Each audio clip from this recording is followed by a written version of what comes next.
Untuk 5 helai ni, harga tak sampai RM15 bang. Harga tak sampai RM15 untuk 5 helai ni. Okay, kalau abang pergi kat beg kuning kat bawah ni, beli kat beg kuning kat bawah ni, ada dua pilihan. Sama ada abang nak beli yang 3 helai atau 5 helai. Kalau saya recommend yang 5 helai. Okay, 5 helai.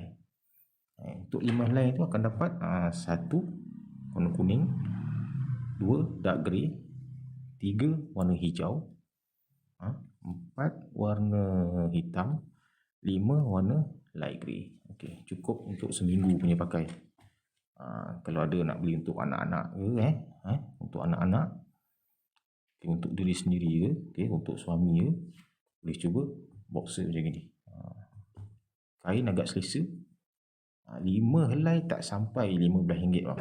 5 helai bukan 3 helai, bukan 2 helai, okay. 5 helai harga tak sampai